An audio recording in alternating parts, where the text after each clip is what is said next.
So, David Sherratt is at it again, and for those of you who have been living under a rock for the past 4 years, let me remind you about David. He was once known as Spinosaurus Kid. He was a MGTOW, MRA, anti-feminist, anti-SJW YouTuber who was more on the younger side, being a fresh-faced 18-year-old fresher when I first met him in the B-list, which was Bane666AU's Skype group for up-and-comers he liked. Autistic, in the literal sense of the word, and at the time at least, intelligent. He made some good videos, and I believe the first video that got him some attention was one called Canadiocentrism, I believe, which was false flagged by feminists. He was so good at the time that he not only got interest from Bane, but also people like Sargon. When I joined YouTube as a creator, it was Omegan, Privileged Shitlord, Griffix, and maybe others who I am forgetting that I first met. Priv and Omegan are still friends with me to this very day. Now, Spino, believe it or not, actually got progressively more anti-feminist as he went on. He called the movement a terrorist group, and they were quite striking videos. However, he was also beginning to move away from the MGTOW movement. Now at first, I simply thought this was a reaction to growing radicalisation within said movement, and there's evidence that that indeed did occur. However, upon reflection, his abandonment of this movement and his falling out with several MGTOW YouTubers was a sign of things to come. Then, he found internet pussy and was a MGTOW no more. This was the famous D, the Qatari. Oh shit, I just doxed her. Somebody call the cops. Anyway, this was definitely the turning point. She was a closet social justice warrior who would use her allegedly ex-Muslim status as a shield to attack critics. Also, she was, from what we could discern from Spino, very controlling. This all culminated in a drama between me, V and others on one side and Spino and D on the other, where we asked questions about her, him and the $10,000 they raised to get D out of Qatar. From that point on, David became pretty much what he is today, and even though he is not with D anymore, his radicalisation towards the far left has only escalated. I think the moment of no return was the hard-on for Assad drama, where he distances himself fully from his former friends and Sargon. Anyway, enough about the history lesson. It's all been documented elsewhere, because this video is about David selling out. Now, how is David selling out? Well, you see, he's in a news article that has just been published by the Daily Beast called How YouTube Built a Radicalisation Machine for the Far Right. Article in the description down below. Archived, of course. David has been in the press before. The first time was when he was still a MGTOW and was talking about the problems men face right now with the social justice view on sex and stuff like that, you know, false rape accusations, authoritarian marriage laws and child custody laws. However, in this one, David is among many interviewees that the Daily Beast has managed to find to expose the dangerous fascist and Nazi underbelly of YouTube. Basically, as you can probably already glean from what I am saying here, it is yet another mainstream media hit piece on YouTube, YouTubers, and political YouTubers especially. So it is essentially a call for the censorship of YouTube, and of course, that in turn leads to the censorship of the internet. Congratulations, David. You played yourself. In your efforts to expose the far right, you've essentially doomed us all to censorship. Don't come crying to me when your channel's been inexplicably hit by dozens of flags by YouTube itself. But then again, David has always been shit when it comes to dealing with the press. The aforementioned news piece he was in blew up in his face. It comes to no surprise at all to me that he has been chosen to participate in this. Anyway, let's get stuck into it. Oh my god, immediately I have to facepalm so hard my fist goes through my skull. This thumbnail right here, I mean, really, the Confederate flag? Not only does it show how out of touch and how one could argue classist the Daily Beast is, or even racist if you want to go that far, but this is such an American-centric thing that it's just so cringe. I mean, firstly, the Confederate flag is not a Nazi symbol, it's a Southern symbol, and believe it or not, it actually has more connotations and symbolism than just racism and slavery. For David Sherratt, like so many teenagers, far-right radicalisation began with video game tutorials on YouTube. I don't know how they've managed to come to that conclusion. I would need a citation for that. He was 15 years old and loosely liberal, mostly interested in Call of Duty clips, then YouTube's recommendations led him elsewhere. Somebody is embellishing the truth somewhat. When I met David, he considered himself libertarian. Now that was 4 years ago and he was 18 years old. And I talked to him for a long time, and yes, he was interested in games. He wouldn't have been involved peripherally with Gamergate if he wasn't. But Call of Duty? I don't remember in the 2 or 3 years of knowing him that he was ever interested in that. But hey, they are already setting up the narrative. The young, naive schoolboy who was sucked into the radicalisation of the far right. Good of you to throw all of your old friends under the bus and slander us, David. You're a truly good man. I mean, how did he get recommended anti-SJW content when he was 15? This was in 2011. And aside from Thunderfoot, when he was in the war with Atheism Plus and maybe the odd MRA here and there, though they didn't really get on the web till much later, I can't imagine how we found this content in 2011. From Call of Duty videos. I just don't think even back then that's how the algorithm worked. Something is fishy here. As I kept watching, I started seeing things like the online atheist community, Sherratt said, which then became a gateway to the atheism community's civil war over feminism, due to a large subculture of YouTube atheists who opposed feminism. I think I fell down that rabbit hole a lot quicker, he said.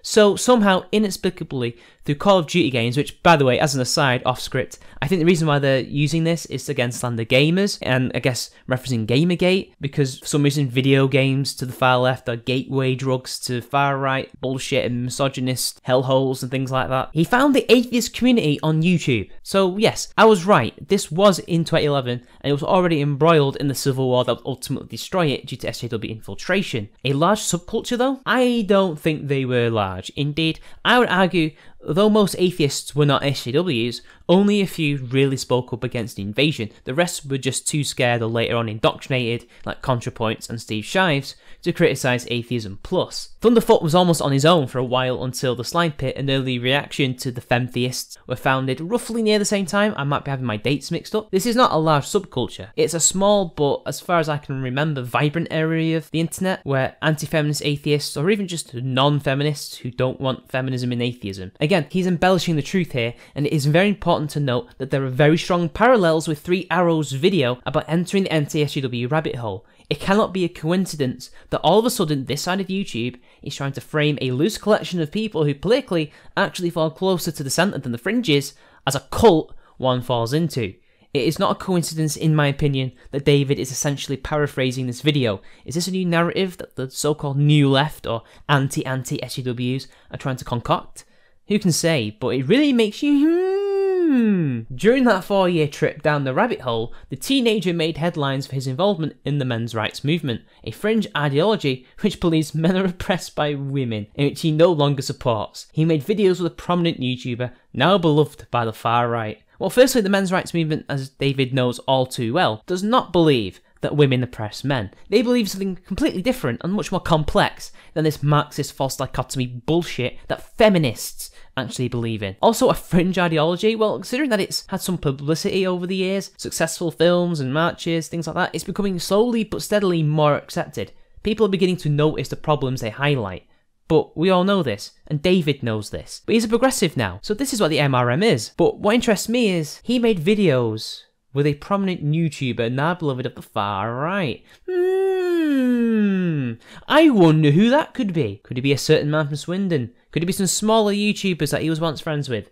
Really gets the noggin jogging. He attended a screening of a documentary on the men's rights movement and hung out with other YouTubers afterward, where he met a young man who seemed a bit off, Sherratt said. Still, he didn't think much of it and ended up posing for a group picture with the man and other YouTubers. Some of Sherratt's friends even stuck up a rapport with the man online afterwards, which prompted Sherratt to check out his YouTube channel. Well, isn't that interesting? Firstly, this is a screening of The Red Pill by Cassie J, a brilliant documentary about men's rights, the movement itself, and the sufferings that men go through on a daily basis. So another person that Sherratt has decided to throw under the bus. Not only that, he is too much of a coward to name and shame the person who he has called a bit off, and now beloved of the far right. Now, I did some digging, and I came across David's old Spinosaurus King Tumblr page that is still up. Archive in the link below, so we can never delete this, where he posted or shared pictures from another account called It Goes Both Ways. Oh, how the mighty hath fallen. I just like how, even though he scrubbed everything off YouTube, he didn't quite scrub everything that was once part of his old history. You idiot, David. And well, I found the pictures referenced in the article. Here they are on screen. This person cannot be my good friend, who I also have met in real life, Jordan, aka Jordan at the screen. He's not far right, nor unfortunately for us is he a prominent YouTuber. Certainly a prominent voice in the MRM, just not there yet on YouTube. Don't worry, Jordan, you will be. So the only person it could conceivably be is that Adam person, who I don't remember, and that guy who filmed the interview. I also don't remember Spino doing a collaboration with somebody around that time. It could be that Adam or the other dude was actually a YouTuber called Thorium. He was at the time a centre-right MRA of sorts and made excellent content. Now, he certainly is far right now, but I'm pretty sure that at the time he was not. Maybe he did pull an edgy sphinx and was engaging in gay ops to indoctrinate people, but I do not know. However, after some careful digging up, Thorium might not be those two men, as he was at one point referred to as James Alexander, after the Thorium channel died, and he's now known as Racist Gentleman, and hasn't made a video in 6 months. If this is the person he is referring to, then it's another embellishment of the truth. Now, it could easily be our good Dr. Randomacam. He's the only one I can recall being at the screening who is a big YouTuber, but he isn't far right, nor is he prominent in the truest sense of the word. But again, this is Sherratt, and he is known for lies. Regardless, it's a cowardly move by David, and if he's going to attack somebody, at least give us a username. Also, surely it's David's own fault for not doing the legwork and just working with him on a whim, as he appears to suggest. Sorry David, but you being a fucking moron does not mean YouTube has a far-right problem. Again, you played yourself. What he found soured his outlook on the documentary screening. The young man's channel was full of Holocaust denial content. "I'd met a neo-Nazi and didn't even know it," Sherratt said. The encounter was part of his disenchantment with the far-right political world, which he'd slowly entered over the end of his childhood. "I think one of the real things that made it so difficult to get out and realise how radicalised I'd become in certain areas was the fact that in a lot of ways, far-right people make themselves sound far less far-right, more moderate or more left-wing," Sherratt said. Really now? Because I don't remember him outright telling us that he'd met a full-blown Nazi there. He did probably mention someone being a bit iffy, but I also don't remember him making a video with said person. But I just love how he's trying to frame the MRM as a place where Nazis congregate and it's a far-right hive of scum and villainy, when for years he was rallying against the very people he is now in bed with from saying slanderous shit like this. You literally met one neo-Nazi. That does not make the MRM a fascist movement, nor the free speech movement one either. You absolute cretin. Also, I love how he again throws in what has essentially become a meme at this point about him, dog whistling. Now, he doesn't actually say dog whistling, but when he says that far-right people pretend to be left-wing or moderate, it's what he's saying. Also, yeah, he did become a bit more radical. But what was he saying wrong? Not exactly. But then why did he now become this complete opposite? He is not a moderate, he is far left. Now, is he too stupid to realise this? Like he apparently was too stupid to realise it only a year or two ago? And why was it at this screening? Making this documentary made Cassie J realise how bad feminism was. Personally, I think David is just embellishing and lying as per usual. I'm seething with rage right now that this guy, who I once considered a friend, is now on the mainstream media, slandering a whole group of people. A group of people who once respected him and called him friend. A people who 99% of which are not far right. Hell, I'd even go as far to say 100% are not far right, nor even far left for that matter. The fact that he has now become what he rallied against is sad, it is pathetic, and it is awful. David, you're an utter cunt, and when they come for you, I will not be sympathetic. Sherratt wasn't alone.